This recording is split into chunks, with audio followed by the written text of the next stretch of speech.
তুই তোর বাবার দেখা ছেলেকে বিয়ে করবি, তাই তো? হ্যাঁ, বাবাকে তো আমি বলেছি, আর বাবাও বলেছে ছেলেটা নাকি খুবই ভালো, আর ভালো চাকরিও করে।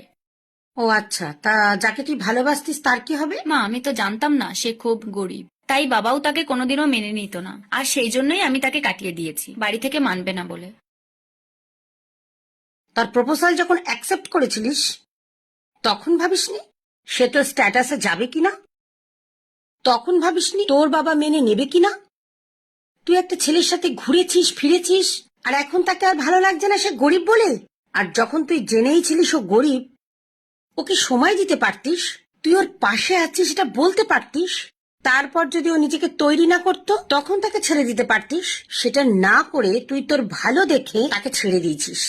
এখন তার যে সময়টা নষ্ট হয়েছে সেটার দাম কে দেবে? তোর বাবা যে আজকে বড়লোকটা হয়েছে তোর বাবার নিজের রোজগারে, তোর কিন্তু কোনো রোজগার নেই। তাই বাবার পয়সায় বাবার রোজগারে তোর এত ফুটানি। ও একটা ছেলে, ওর কিছু করতে গেলে নিজের টাকাই করতে হবে।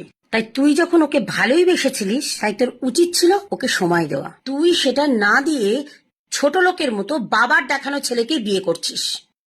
আমার কথাগুলো যদি তোর কান অবধি গিয়ে পৌঁছে থাকে তাহলে আশা করি বুঝতে পারছিস তোকে কি করতে হবে। কাউকে অনেকটা স্বপ্ন দেখিয়ে, কারোর সাথে অনেকটা পথ এগিয়ে তার সামর্থ্যের দিকে আঙুল তুলে তাকে ছেড়ে দিতে নেই।